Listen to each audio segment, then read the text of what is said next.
फार वर्षापासून मी कॅरिझमॅटिकमध्ये आहे. मी वसई व पाथरीवर देखील त्यावेळेला फार ॲक्टिव्ह होतो. परंतु 98मध्ये मी मिशनमध्ये काम करण्यासाठी गेलो आणि जवळजवळ 14 वर्षाचा गॅप झाला.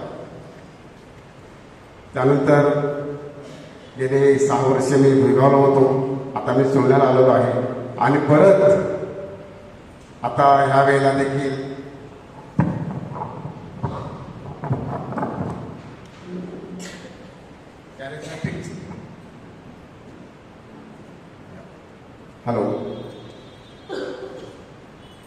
कॅरिझमॅटिकची जबाबदारी मी स्वीकारलेली आहे.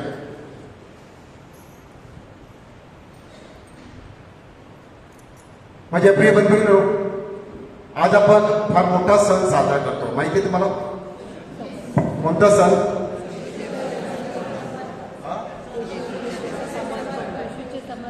येशूचे मंदिरामध्ये समर्पण. आणि मी विषय तोच निवडलेला आहे की ख्रिसमसला बरोबर 40 दिवस झाले. आज 40 दिवस झाले. 40 दिवसानंतर बाळ येशूला त्याचे आई वडील घेऊन देवळात जातात. कारण ती ज्यूइश पद्धत होती की बाळाला 40 दिवसानंतर, खास करून जे बाळ पहिलं बाळ आहे ते बाळ देवाला समर्पित करायचं. का समर्पित करायचं सांगा?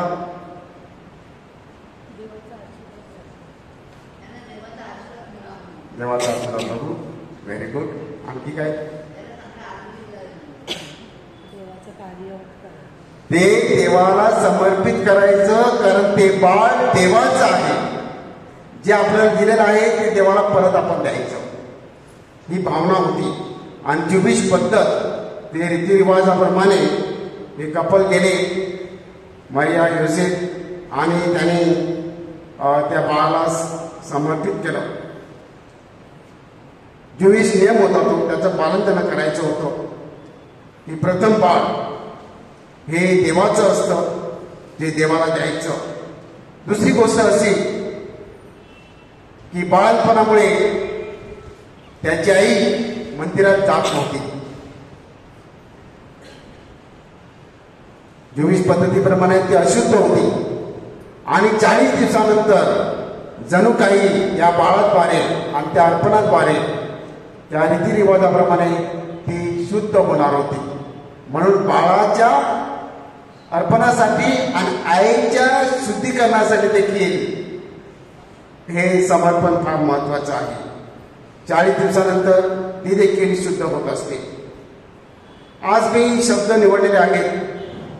इंग्लिशमध्ये एक गाणं आहे, all to Jesus I surrender. तुम्हाला गाणं माहिती आहे ते? बोला बघूया. ऑल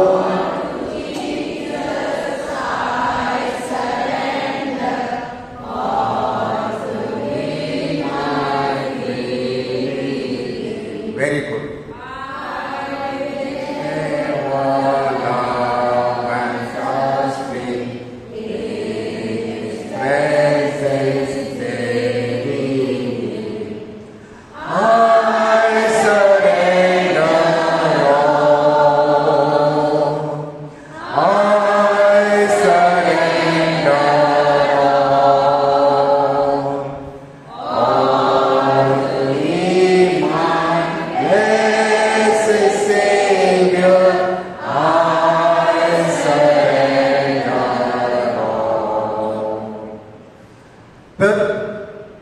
मी आजच्या प्रबोधनासाठी या विषयाला धरून सरेंडर हा इंग्लिश शब्द निवडलेला आहे. सरेंडर म्हणजे समर्पित. आता पहिलं येस म्हणजे सबमिट टू गॉड. जे माझ्याकडे आहे, माझ्याकडे जे आहे ते कुठून आलेलं आहे? देवाकडून. त्याचा खरा मालक देवच आहे. देवाने माझ्याकडे दिलेला आहे. परंतु जे माझ्याकडे आहे ते मी आज देवाला देणार. Submit to God. ते देवाला समर्पित करायचं। आता आपण बघूया कोणकोणत्या गोष्टी देवाने माझ्याकडे दिलेल्या आहेत, कोणकोणत्या गोष्टी माझ्याकडे आहेत। काय आहे माझ्याकडे? माझ्याकडे ओके, माझं अक्कल आहे, माझी बुद्धी, माझं शरीर आहे, दुसरं काय आहे, माझं घर आहे, माझी प्रॉपर्टी आहे, माझ्याकडे पैसे आहेत, माझी फॅमिली आहे, माझी मुलं बाळ, माझी पत्नी, काय असेल ते संपूर्ण फॅमिली माझ्याकडे आहे, माझ्याकडे देवदेवत्या देणग्या आहेत, आपले स्वतःचे विचार आहेत, आपले काही ड्रीम्स आहेत, आपले काही गोल्स आहेत, आपले ध्येय आहेत, हे सगळं देवाला द्यायचं, देवाला द्यायचं। आता जुन्या करारामध्ये आपण पाहतो, अब्रामाला सांगितलं, एवढ्या वर्षानंतर सारा आणि अब्रामाला मुलगा झाला आणि देवाने त्याला सांगितलं, अब्राम तुझा एकुलता एक लाडका मुलगा मला तू अर्पण कर। अब्रामाला काय वाटलं असेल की एकुलता एक लाडका मुलगा एवढ्या वर्षानंतर तो झाल्यानंतर अगदी नवसाचं बाळ, आणि ते बाळ देव सांगतो तुम्हाला अर्पण कर। त्याच्या मनाची घालमेल काय झाली असेल, त्याने त्याच्या पत्नीला पण सांगितलं नाही, तो त्या बाळाला घेऊन निघाला की देवाने, त्याने मनात विचार केला असेल देवाने मला दिलंच कशाला, दिलं नसेल तर बरं झालं असतं, आता देवाने मला दिलं, आता परत देव मागत आहे।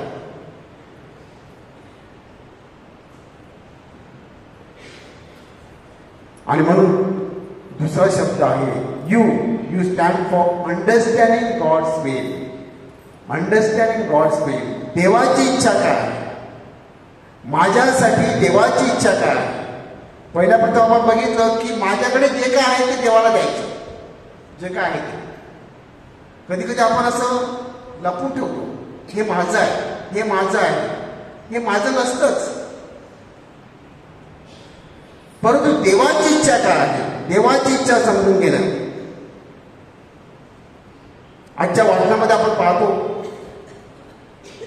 वयस्कर माणसं सिमियन आणि अण्णा दोघी चर्चमध्ये येतात, त्या मंदिरात येतात, अगदी नीतिमान माणसं, धार्मिक माणसं, देवगुरू माणसं, आज्ञाधारक माणसं, आणि परमेश्वर सिमेनला सांगतो तू देवाला पाहिल्याशिवाय तुला मरण येणार नाही, ही देवाची इच्छा आहे।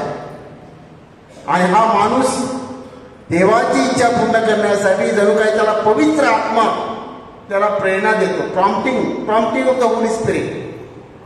पवित्र आत्मा त्याला सांगतो की तू मंदिरात जा, आणि त्या प्रॉम्प्टिंगवर, त्या इशाऱ्यावर, त्या पवित्र आत्म्याच्या संकेतावर तो देवळात जातो आणि त्याला बाळाचं दर्शन घडतं।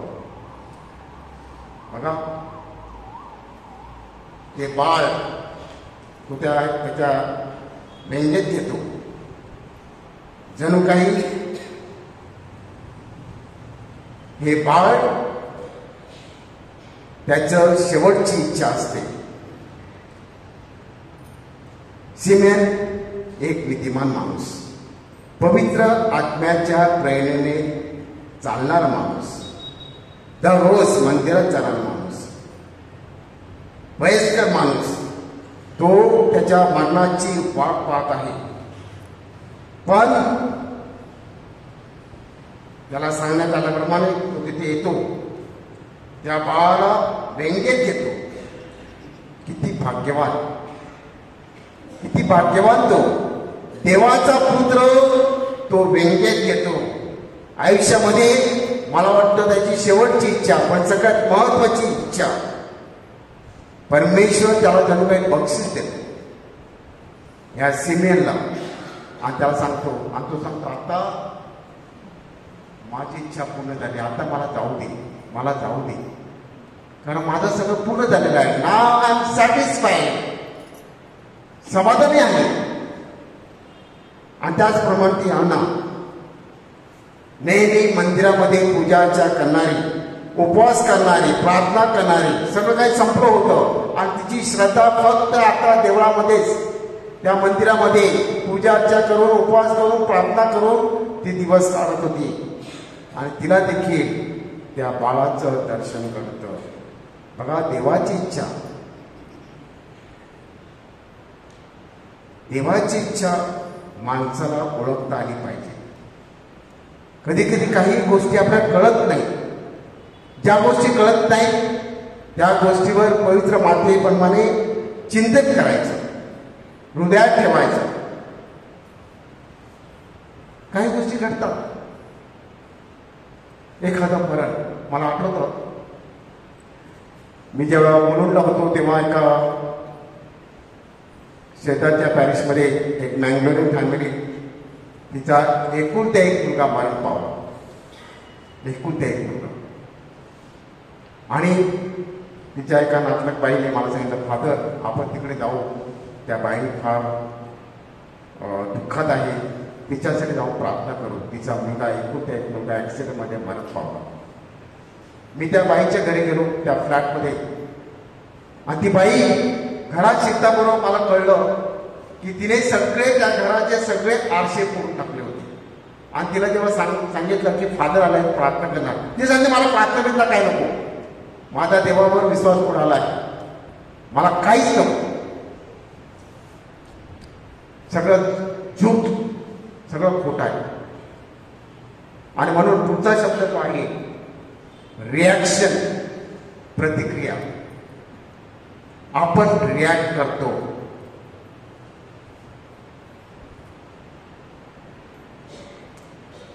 रिॲक्शन म्हणजे काय? एखादी घटना घडल्यानंतर माझ्याकडून ज्या रिॲक्शन येतात, ज्या प्रतिक्रिया येतात, इव्हेंट कसाही असो, इव्हेंट आपल्या हातामध्ये असतं का? एखादं मरण जाणं, नोकरी जाणं किंवा काहीच नसतं, इव्हेंट आपल्या हातात नसतो. आज पाऊस पडणार, आपल्या हातात आहे? इव्हेंट काही असो, परंतु रिस्पॉन्स आपल्या हातात असतो. जिंदगी में क्या होता है उससे जिंदगी को कोई फर्क नहीं. जो होता है उसके बाद आप क्या करते हो, आउटकम आपल्या हातात आहे, रिस्पॉन्स आपल्या हातात आहे. इव्हेंट, घटना आपल्या हातात नाही.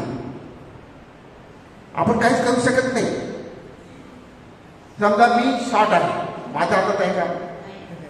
मी काळा आहे, माझ्या हातात आहे का?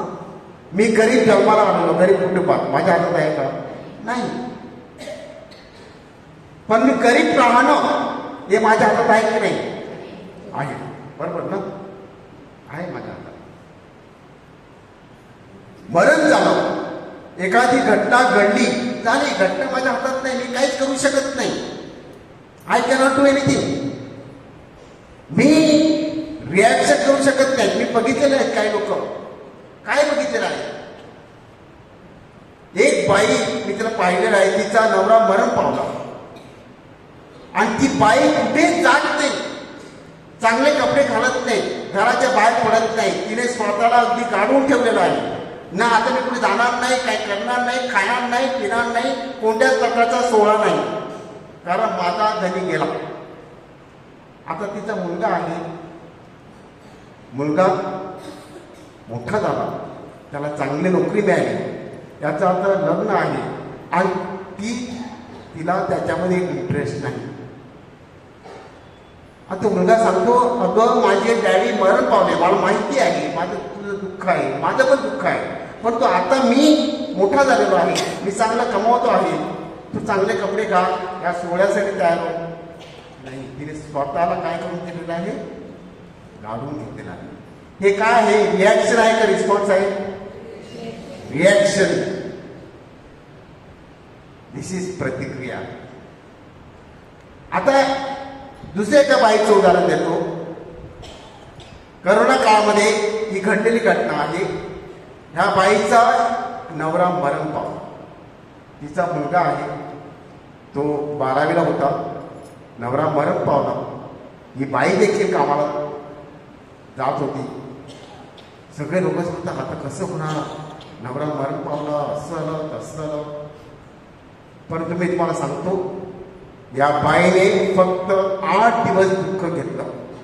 किती दिवस? 8 दिवस. सगळे लोक येत होते. 8 दिवसानंतर तिला सांगितलं, बाई तू घरात बसू नकोस, कारण महिनाभर लोक येणार, डबे घेऊन येतील, बोलायला येतील, तुला दुःख देतील, कसं झालं, असं झालं, तसं झालं, तू घरात बसू नको, तू तुझी बॅग उचल आणि कामाला जा. म्हणजे लोक यायचे थांबतील. मी तुम्हाला सांगतो, ती बाई दररोज कामाला जाते आणि आज तिचा मुलगा परदेशी शिक्षण घेत आहे आणि 1-2 वर्षात तो नोकरी कमावेल, त्याला चांगले मिळेल. ती बाई चांगली राहते. 2 बाया आहेत. एक आहे ती घरात बसून आहे, अद्याप दुःखात आहे, काहीच करत नाही, स्वतःला गाडून घेतलेलं आहे. आणि दुसरी एक बाई आहे, तिने काय केलेलं आहे, ओके नवरा मेला, आता मी काय करू, दुःखात बसू, माझा मुलगा आहे, मी काय करू, काहीतरी करायला पाहिजे ना, हातपाय हलवायला पाहिजे. नुसतं रिॲक्शन करून काय करू, नुसती प्रतिक्रिया प्रतिक्रिया प्रतिक्रिया, नो. माझा रिस्पॉन्स काय आहे, झालं गेलं संपलं, आता मला काहीतरी केलं पाहिजे. आणि लागली कामाला. आज तिचा मुलगा चांगला शिक्षण घेत आहे. तिचं जीवन बदललं की नाही? कशामुळे बदललं? रिस्पॉन्समुळे. समजलं? आणि म्हणून जीवनामध्ये काय पाहिजे, रिॲक्शन पाहिजे का रिस्पॉन्स पाहिजे? रिस्पॉन्स पाहिजे. आपल्याला प्रतिक्रिया नको आहे, आपल्याला काय पाहिजे, प्रतिसाद. बघा आता मला बायबलमधल्या गोष्टी सांगा. बायबलमध्ये पुष्कळ माणसं आहेत की जिथे लोकांनी रिॲक्शन केलं आणि रिस्पॉन्स केलं. रिस्पॉन्स काय आहे आणि रिॲक्शन काय? पवित्र माता, तिची रिॲक्शन कोणती होती, तिची प्रतिक्रिया काय होती? जेव्हा गब्रिएल देवदूत त्याला सांगितलं की तू गर्भवती होणार आहे, सर्व स्त्रियांमध्ये तू धन्य आहेस, तेव्हा ती काय म्हणाली, कसं शक्य होईल? हे तिचं काय रिस्पॉन्स आहे का रिॲक्शन आहे? रिॲक्शन. पण तिचा रिस्पॉन्स काय होता नंतर? पहा मी प्रभूची दासी आहे, तुझ्या शब्दाप्रमाणे माझ्या ठाई हो. हा काय आहे? रिस्पॉन्स. आता दुसरं उदाहरण घेते, पुष्कळ बघूया, पुष्कळ उदाहरण आहे. मोशेला बोलावलं, देवाने पाचारण केलं. मोशेने काय सांगितलं? रिॲक्शन काय होती त्याची? मी कसा जाणार, मला बोलता येत नाही, मी बोबडा आहे, मी फारून जाऊन काय सांगणार, तो माझं कसं ऐकणार? ती त्याची काय होती? रिॲक्शन. रिॲक्शनने काय होतं, माणूस त्याच्यात प्रगती असते, प्रगती नसते. रिॲक्शनने माणूस तेथेच राहतो, रिस्पॉन्सने माणसामध्ये प्रगती होते. शेवटी त्याला प्रत्येक रूपामध्ये देवाने जेव्हा सांगितलं तेव्हा तो कामाला लागला, केलं, त्याने केलं. तो गिदोन, बायबलमध्ये गिदोन जेव्हा त्याला बोलावलं, ए शूरवीरा, तिथेच बघतो कोण शूरवीर कोण आहे, मी तर इथे घाबरलेलो आहे, इथे लपून बसलेलो आहे. आणि देव त्याला सांगतो, हे शूरवीरा. आणि जेव्हा देव त्याला पाचारण करतो, त्याला सांगतो, तेव्हा तो जातो. म्हणजे प्रिय बंधूंनो, रिॲक्शन आणि रिस्पॉन्स. आता आपण बघितलं की एका बाजूला असते रिॲक्शन आणि दुसऱ्या बाजूला काय असते? रिस्पॉन्स. आपल्याला काय करायचं आहे? रिस्पॉन्स द्यायचा आहे. रिॲक्शनने आपलं जीवन दुःखी असतं, दुःखी राहतं, आपण पुढत राहतो, आपण तिथेच राहतो, आपली प्रगती होत नाही. नेहमी आपण विचार करतो, सबसे बड़ी बीमारी कौन सी है? सबसे बड़ी बीमारी कौन सी है? सबसे बड़ी बीमारी है लोग क्या कहेंगे, लोक काय बोलतील. अरे बाई तू आता गेली, पण तुझं नवरा आता मेला, तू एवढे कपडे करून गेली, लोक काय बोलतील. लोक गेली खड्ड्यात. मला माझं बघायचं आहे, माझ्या मुलाचं बघायचं आहे, माझ्या कुटुंबाचं बघायचं आहे, बरोबर की नाही? लोक मला काही येऊन घालणार आहेत का देवाला? माझ्या मुलाची फी भरणार आहेत. पण आपण नेहमी चिंता करतो. कसली चिंता करतो? लोक काय बोलतील. बघा बायबलमध्ये तुम्हाला मी आता होमवर्क देतो. जसं मी तुम्हाला गिदोनचं सांगितलं, मोशेचं सांगितलं. आता निर्णय व्यक्ती शोधा, निर्णय व्यक्ती शोधा. आणि बघा त्याने रिॲक्शन दिली का रिस्पॉन्स दिला, त्यांची रिॲक्शन शोधून काढा आणि रिस्पॉन्स शोधून काढा. समजलं? होमवर्क करणार का तुम्ही? किती जण शोधून करणार हात वरती करा. Very good. Praise the Lord. Praise the Lord. Okay. तर आपल्याला आपण पाहतो आहोत की बायबलमध्ये अशा पुष्कळ गोष्टी आहेत. तुम्हाला मी सगळ्या गोष्टी, सगळे व्यक्तिमत्व तुमच्या पुढे सादर करू शकतो की ज्याने लोकांनी रिॲक्शन दिली. आता कधी काल माझ्याकडे एक मुलगा आला होता, लहान मुलगा. माझं फादर, त्याने मला शिवी मारली. मला शिवी मारले. तर मी त्याला सांगितलं, तुला शिवी मारली? त्याला बोलावले एक. आता ही त्याची काय होती? रिस्पॉन्स होता का रिॲक्शन होती? रिॲक्शन. बरोबर ना? तर मी त्याला सांगितलं माझ्याकडे मोबाईल होता. मी सांगितलं हा मोबाईल तू घे. नको नको नको. मग मी माझ्याकडेच ठेवला. आता मी माझा मोबाईल तुला देत होतो, तू घेतला नाही. मग मोबाईल कोणाकडे जाईल? तो मुलगा सांगतो तुमच्याकडे. नाही. तशी त्या मुलाने शिवी मारली. तू घेतली का? नाही. मग कोणाकडे जाईल? त्याच्याकडे जाईल. बरोबर की नाही? हे सांगल्याबरोबर तो हसायला लागला आणि गेला. आपण काय एखादी गोष्ट न ताबडतोब रिॲक्शन करतो. तिने तसं केलं म्हणजे मी तसं करायचं. अरे रिस्पॉन्स द्या ना. तिने तसं केलं म्हणून मी तसं करायची गरज आहे का? नाही. I can give response. मी प्रतिसाद देऊ शकते. मला रिॲक्शन करायची गरज नाही. तिने तसं केलं म्हणून मी तसं करायचं काही गरज नाही. तिने शिवी मारली मारशी, मला काय होत नाही, मला काही फरक पडत नाही. रिॲक्शन करायची गरज नाही. आपली बरेचशा गोष्टी कशावर असतात? रिॲक्शनवर. समजलं? लक्षात घ्या. आता तुम्ही तुमच्या स्वतःच्या जीवनामध्ये वापरा, कुटुंबामध्ये, घरामध्ये हे सगळी भांडणं चाललेली आहेत. कधी कधी काय चाललेलं आहे? रिॲक्शन आहे का रिस्पॉन्स आहे? रिॲक्शन. काय होतं? काहीच होत नाही. योगचे मित्र आले आणि योगला सांगायला लागले, बघ देवान तुला शिक्षा दिली आहे, हे तुला तो आलेला आहे. आणि तो स्वतःला पुढत बसला. आणि नंतर त्याला कळलं, अरे मी काय करतो आहे. आणि मग त्याने रिस्पॉन्स केला. काय रिस्पॉन्स केला त्याने? देवाने दिलं, देवाने नेलं, देवाचं नाव धन्य असतं. आणि योग खुश झाला. बघा रिॲक्शन किती माणसाला आनंद देतं. समजलं की नाही? रिॲक्शन किंवा रिस्पॉन्स माणसाला आनंद देतं, रिॲक्शन देत नाही. रिॲक्शन माणसाला नेहमी दुःखी ठेवतं. प्रतिसाद माणसाला नेहमी आनंद देतो.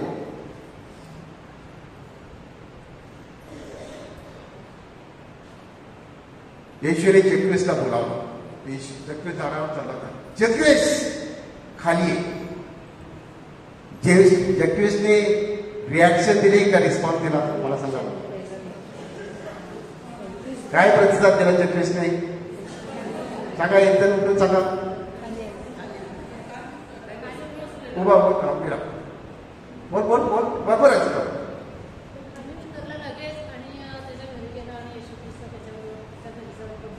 ओके. दुसरं काय सांगणार? जक्विसने काय सांगितलं? हा, ती त्यांची रिॲक्शन होती. परंतु त्यांनी रिस्पॉन्स काय केला? येशू माझ्या घरी येत आहे. किती भाग्यवान, ज्याची मी उत्सुकतेने वाट पाहतो, ज्याला मला बघायचं होतं, तो माणूस, तो देव माणूस, तो देवाचा पुत्र माझ्या घरी येत आहे. किती आनंदित झाला तो, खुश झाला. झाडावरून खाली आला ताबडतोब आणि तो ज्यांना मी फसवलेला आहे, ज्यांना मी लुबाडलेला आहे, ज्यांना मी फसवलेलं आहे, त्यांच्याकडून घेतले, त्याच्या किती पट देणार? 4 पट. किती पट?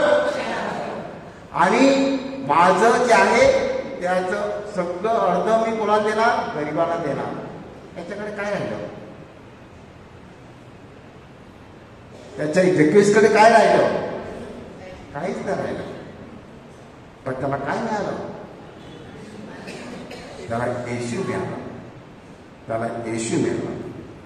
आणि म्हणूनच पुढचा माझा पॉइंट आहे एमटी. जगदीशने स्वतःला एमटी केलं, रिकामी केलं. ह्या बदल्यात त्याला काय मिळालं? देव मिळाला, त्याला येशू मिळाला. आपले जे सगळे संत आहेत, तुम्ही संतांचं चरित्र वाचलं असेल किंवा देवळातून ऐकलं असेल, तुम्ही बघा. आणि ह्या सगळ्या संतांकडे एक प्रामुख्याने एक गोष्ट, एक वैशिष्ट्य आपल्याला आढळतं. काय आढळतं? की हे सगळे संत जेव्हा येशूचा मार्ग पत्करतात, येशूचा मार्ग स्वीकारतात, तेव्हा त्यांच्याकडे जे काय आहे ते गोरगरिबांना देऊन टाकतात. जे काय प्रॉपर्टी, संपत्ती सगळं कोणाला देतात? गोरगरिबांना देऊन टाकतात. अगदी रिकाम्या हाताने ते देवाचं अनुकरण करतात. एखाद्या संतांचं नाव सांगता येईल तुम्हाला?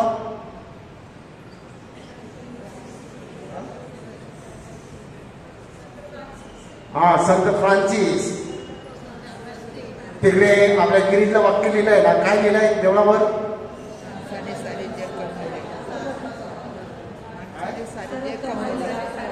माणसाने सारं जग कमावलं पण स्वतःचा आत्मा गमावला तर काय फायदा? तर याचा अर्थ काय?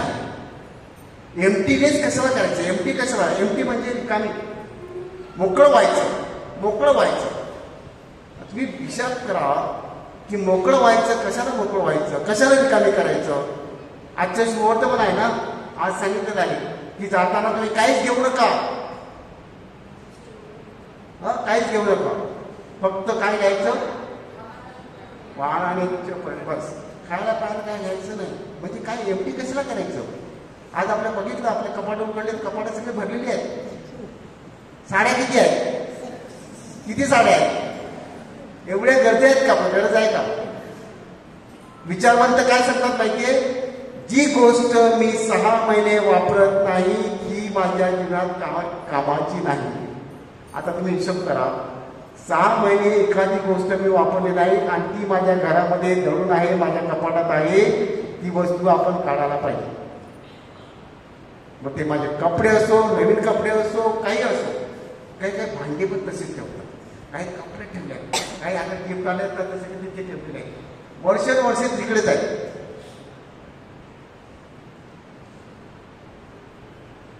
रिकामी करायचं. आपण माहिती आहे पावसाळ्याच्या दिवसात झाडं कापतो आपण. कशाला कापायची झाडं? झाडं कापली, फांद्या कापल्या की त्याला नवीन पालवी फुटते, बरोबर ना? आपण रक्त दिलं, 1 बाटली रक्त दिलं, तुम्हाला माहिती आहे 36 तासात नवीन बाटली तयार होते. म्हणजे दिल्याने काय होतं? वाढतं, कमी होत नाही. दिल्याने कमी होत नाही. आणि म्हणून तुम्ही तो मंत्र घ्या. बायबलमध्ये हा मंत्र आहे, देतो त्याचा काय होतो? देव होतो. राखतो त्याची राख होते. दिल्याने देत राहायचं.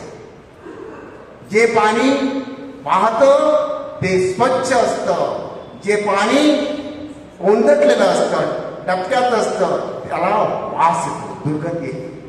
आणि म्हणून माणसं जीवन कसं पाहिजे? असं स्वच्छती पाहिजे, असं वाहतं पाहिजे. द्यायचं, एका हाताने द्यायचं, दुसऱ्या हाताने घ्यायचं. एका हाताने द्यायचं, आलं तर द्यायचं. आपण पण त्याच्यातला भाग झाला पाहिजे. या हाताने घेतलं का या हातात द्यायचं, ठेवायचं नाही. आपल्याकडे भरपूर लोक देतात. आता मी तुम्हाला सांगतो, मी गेले अनेक वर्ष काम केलेलं आहे.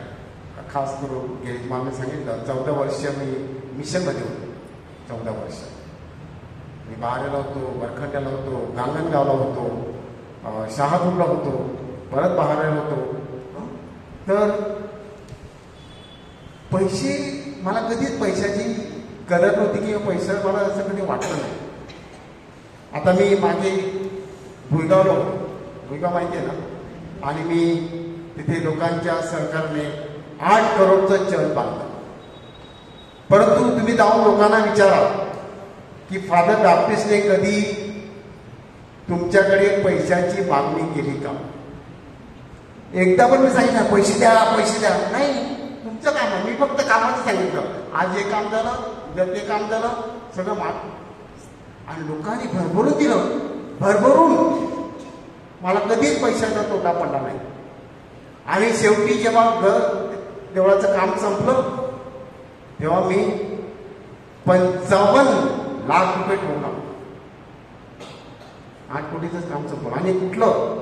हे सगळं भुईगावच्या लोकांनी दिलं. भुईगावचे लोक गरीब, त्या गरीब लोकांनी, इव्हन त्या एका विधवा बाईने देखील तिचं कॉन्ट्रीब्युशन तिथे योगदान दिलं. समजलं ना? तर काय सांगायचं मला, जेव्हा आपण स्वतःला रिकामी करतो, जेव्हा आपण स्वतःला देतो, तेव्हा देव आपल्याला देत असतो. देवावर आपण भरोसा ठेवला पाहिजे. देवावर. तुम्हाला माहिती आहे बायबलमध्ये गोष्ट, एका माणसाला पुष्कळ धान्य त्याची म्हणतो, आता काय करू मी, एवढं धान्य आलंय, कुठे ठेवायचं? आता मी घर थोडी मोठं करेन, मग कोठारी मोठं करेन, आणि मग कोठारामध्ये साठवून ठेवीन, आणि मग मी माझ्या देवाला सांगेन खा पी मजा कर. आणि त्याला काय सांगितलं?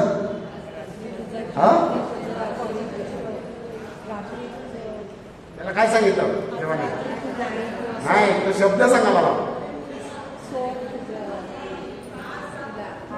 अरे मूर्खा, आज रात्री तुझा जीव मागितला जाईल. मग हे सगळं जमवलं ते कोणाचं होणार? बघा परमेश्वर काय सांगतो, मूर्ख. मूर्ख माणूस कोण? मूर्खाची व्याख्या काय? जो स्वतःच्या ताकदीवर, स्वतःच्या हिमतीवर जो भरोसा ठेवतो तो माणूस मूर्ख. आता दुसरं उदाहरण तुम्हाला सांगतो. बायबलमध्ये पुष्कळ शब्द आहेत, पण मूर्ख हा शब्द अनेक ठिकाणी आहे. मूर्ख हा शब्द अनेक ठिकाणी आहे. शोधून काढा कुठे कुठे आहे. किती वेळा मूर्ख हा शब्द आलेला आहे. नुसतं प्रबोध किंवा नीतिसूत्रे या पुस्तकामध्ये 71 वेळा मूर्ख हा शब्द आलेला आहे. तर पुष्कळ गोष्टी आहेत. तो द्रव्यलोभी आणि तो श्रीमंत माणूस, नंतर तो श्रीमंत माणूस किंवा लाजर. तर बायबलमध्ये आपल्याला सांगितलं आहे की सर्व प्रकारच्या लोभापासून दूर राहा, कारण पुष्कळ संपत्ती असली म्हणजे ती त्याची संपत्ती होत नाही. संपत्ती तुमचं जीवन होत नाही, हे लक्षात घ्या. आणि म्हणून धनवान मूर्ख का आहे? कारण तो कोणाचा विचार करतो? स्वतःचा विचार करतो. या माणसाने स्वतःचा विचार केला, मी काय करू? कोठारी मोठी करतो, मग धान्य साठवतो आणि मग खापी मजा करतो. पण त्याने असा नाही विचार केला, चला आता माझ्याकडे एवढं आलाय ना, अरे बाजूला एवढे गरीब आहेत त्यांना मी देऊन टाकतो. असा विचार केला का त्याने? नाही, त्याने तो विचारच नाही केला.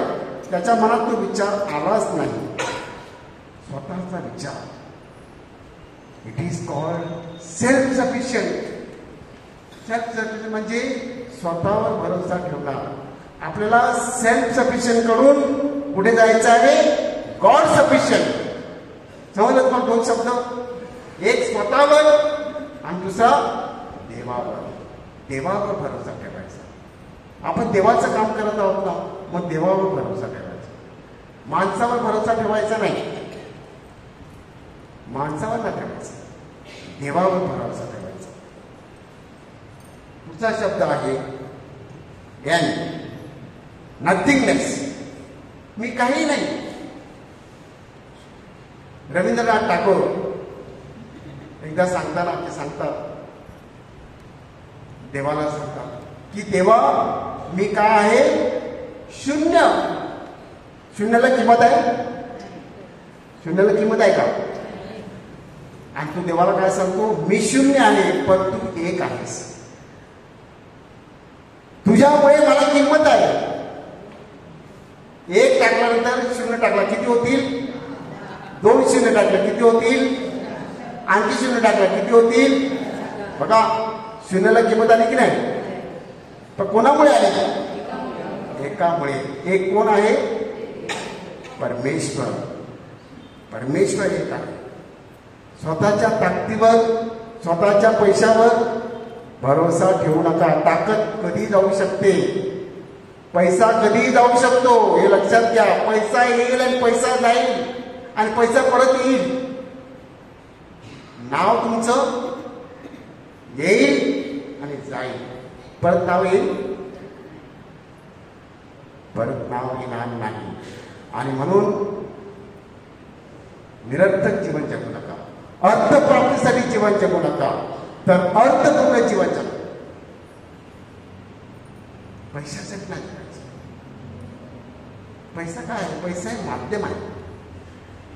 आणि म्हणूनच पूर्वीचे संत होते, त्यांनी कधीच पैशावर भरोसा ठेवला नाही. सगळं जे काय होतं ते देऊन टाकलं. तुम्ही जर ते पिक्चर बघितलं असेल, फ्रान्सिस ऑफ असिसी, तो जेव्हा सगळं काय वाटायला लागतो, येतो त्याला घे घे घे, आणि त्याचा बाबा त्याला येतो आणि त्याला सांगतो, तेव्हा तो काय सांगतो, त्याचा अंगठा असतो तो पण काढतो आणि सगळ्या समक्ष नेकेड जातो, नाकटा जातो. तो संत कोणतो? Francis of Assisi. तो काय सांगतो, मला काहीच नको. एवढा श्रीमंत माणसाचा मुलगा आणि सगळं काय घेऊन टाकतो, अगदी स्वतःचे कपडे देखील काढतो आणि सांगतो मला काहीच नको. आणि सगळे संत जे आहेत, असे बरेच संत आहेत की ज्यांनी सगळी आपली प्रॉपर्टी गोरगरिबास देऊन टाकली. त्यांचा आदर्श आपल्याला मिळाला. आपण कधी कधी पैसा पैसा करत असतो, परंतु पैसा काय आहे? यू कॅनॉट सर्व गॉड. 2 बोटीवर पाय ठेवू शकत नाही, 2 धनाची चाकरी करू शकत नाही, तर असं बायबल सांगतो. तर पैसा हे माध्यम आहे. पैसा पाहिजे नाही असं नाही, परंतु पैसा माध्यम आहे. पैशावर आपल्याला जोर द्यायचा नाही. समजलं? पैसा आहे तर आपण दुसऱ्यासाठी काहीतरी करू शकतो. आणि म्हणून बायबल सांगतं, blessed are those who are poor in the spirit. धन्यवाद ते लोक जे मनाने श्रीमंत आहेत. श्रीमंती, पैशाची श्रीमंती, आर्थिक श्रीमंती आपल्याला गर्विष्ठ करू शकते, आपल्याला मूर्ख बनवू शकते. परंतु मनाची श्रीमंती पाहिजे.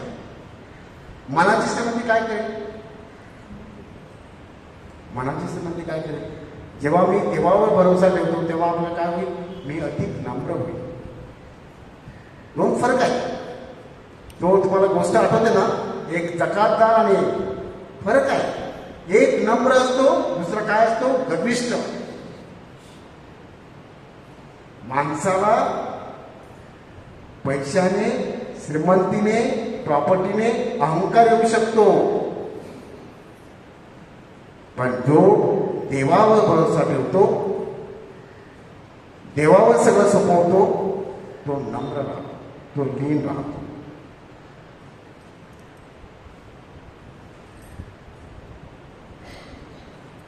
आणखी शब्द आहे D. D for demand nothing. मी आता देवाला दिलेलं आहे, आता मला काय मिळणार? मी आता एवढं तुझ्यासाठी केलं, मला काय मिळेल? मला काय मिळेल? You cannot demand. समजलं? टाइम भरतो. मी डिमांड करू शकत नाही. I cannot demand. शेवटचा आणखी शब्द आहे engage. E for engage. Engage म्हणजे स्वतःला गुंतवून ठेवायचं. एंगेज कशासाठी? I can engage with prayer. सगळं मी दिलेलं आहे, या लोकांनी दिलं सगळं, आणि मग काय करत बसले असेल? स्वस्थ बसायचं. स्वस्थ बसायचं नाही, स्वस्थ न बसायचं. आता मला मी कधी कधी लोकांना भेटतो ना, आणि घरी गेलो, काय करतात? काय नाही करत, काही नाही करत, नाही काही नाही. अरे खाता पितात, घरी राहतात. आणि तुम्हाला जीवन दिलंय, जीवन तुम्हाला तिकडे पैसा असेल तर दुसरं काही काम करा, गरिबासाठी करा. किती लोक आहेत तिकडे ज्यांना तुमची सेवा देऊ शकता तुम्ही. तुम्हाला जीवन दिलंय ना घरी बसण्यासाठी, काहीच करायचं नाही. बायबलमध्ये देवाला आळस आवडत नाही, बरोबर की नाही? आळशी राहायचं. जोपर्यंत माणूस जिवंत आहे, जोपर्यंत माणसाला गुण दिलेले आहेत, आरोग्य दिलेलं आहे, तोपर्यंत त्याने त्याचा जीवनाचा उपयोग दुसऱ्यासाठी करायला पाहिजे. आणि म्हणून कुठेतरी चॅरिटी करा, सोशल ॲक्शन करा, कुठेतरी ग्रुपमध्ये या, स्वतः प्रेयरमध्ये राहा. पुष्कळ गोष्टी करण्यासारख्या आहेत.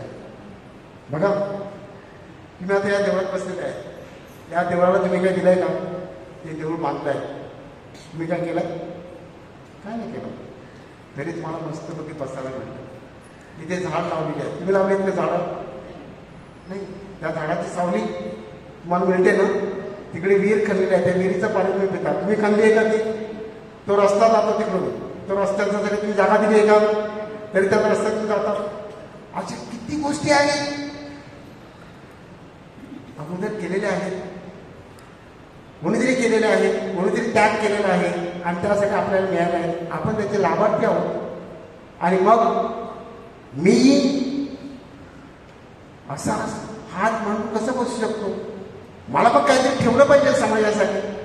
मी समाजाचा देणेकरी आहे. I have some responsibility. आणि म्हणूनच नुसतं माझं घर, माझी नोकरी, माझा संसार याच्यात पुरपडून न राहता आपल्या घराचा उंबरठा ओलांडून समाजाच्या सुखदुःखात आपण धावलं पाहिजे, मदत केली पाहिजे. कारण मी सगळ्यांचं देणेकरी आहे. हे सगळं जे काय आहे हे वरून आलंय का? वरून आलाय, कोणीतरी केलंय ना, आणि त्याचा फायदा मी घेतो, त्याचा लाभार्थी मी आहे. आणि म्हणून मला देखील केलं पाहिजे, मला देखील माझं योगदान दिलं पाहिजे. नुसतं घ्यायचं नाही, द्यायचं. आणि किती लोक आहेत, किती लोकांना मी देऊ शकतो, किती लोक माझा लाभ घेऊ शकतात, फायदा घेऊ शकतात. तुमच्याकडे जो पैसा आहे, तुमच्याकडे जे आहे, तो फक्त तुमच्यासाठीच आहे नाही, तो देण्यासाठी आहे. तुम्ही फक्त माध्यम आहात, तुम्ही फक्त काय आहात? माध्यम आहे. देवाने तुमच्याकडे दिलेला आहे. पैसा काय कधीही जाऊ शकतो. एक अपघात झाला, एक ऍक्सिडेंट झाला, एक आजार आला, सगळा पैसा जाईल एका झटक्यात. तुम्हाला माहिती आहे हॉस्पिटलचं बिल किती महाग आहे? एका झटक्यात तुम्हाला ते ऍडमिट करतानाच पहिले सांगतात 5 लाख भरा. मग पैसा पैसा पैसा काय करून बसले? देवाची कृपा समजा की तुम्हाला चांगलं आरोग्य दिलेलं आहे. आणि शेवटचा शब्द रिस्टोर्ड, पुनर्प्राप्ती. तुम्ही जे देता ते फुकट जात नाही. योबाने दिलं, योबाचे आधार आले, सगळं गेलं, काय झालं? परत परमेश्वर त्याला आशीर्वादित केलं, सगळं वैभव त्याला परत मिळालं. तुम्ही दिलेलं फुकट जात नाही. परमेश्वर तुम्हाला अनेक शतपटीने आशीर्वाद करतो. तुम्हाला त्या बाईचं, जुन्या काळात ती बाई आठवते, तेलाची कुपी आणि पीठ, हा आठवते? तिने काय सांगितलं? आता काहीच नाही माझ्याकडे, माझ्याकडे एवढंसं पीठ आहे आणि ते तेवढंसं कुपी तेलाची आहे, त्याच्याने मी भाकरी करणार आणि मी म्हणणार, कारण माझ्याकडे काहीच नाही. आणि तू संदेशला सांगतो, बाई ती भाकर आणि तेलानं ते माझ्यासाठी एक भाकर दे. आणि ते बाईला वाटतं माझ्यासाठीच एवढी आहे, ती आता आम्ही म्हणणार आणि आता हा माझ्याकडे म्हणतो. तरी सुद्धा ती बाई त्याग करते आणि ती भाकरी त्याला देते. आणि नंतर काय होतं? तेलाची कुपी कधी आटत नाही, पीठ संपत नाही. परमेश्वर आशीर्वादित करतो, हे लक्षात घ्या. तुम्ही दिलेलं फुकट कधीच जात नाही. परमेश्वर अनेक पटीने तुम्हाला आशीर्वाद करतो. त्या मापाने तुम्हाला अनेक पटीने दिलं जाईल. आणि म्हणून शेवटचा शब्द परत की सरेंडर. आपल्याला सरेंडर करायचा. आज तुम्हाला मी डोळे बंद करण्यासाठी सांगतो.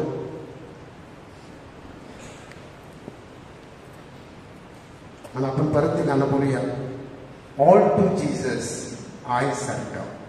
की ऑल म्हणजे सगळं, माझ्या जीवनात जे काय आहे ते सगळं देवाचं आहे. आणि आजच्या या क्षणी मी देवाला सादर करत आहे, मी देवाला समर्पित करत आहे. माझे विचार, माझी मुलं, माझी प्रॉपर्टी, माझा पैसा, माझी संपत्ती, माझे गुण, सगळं मी देवाला देतो. All to Jesus I surrender. Keep your eyes close. डोळे बंद करा आणि हात उघडे करा आणि आपण हळूच ते गाणं बोलूया. All to Jesus I surrender, all to Him I freely give. All to Him trust in His presence.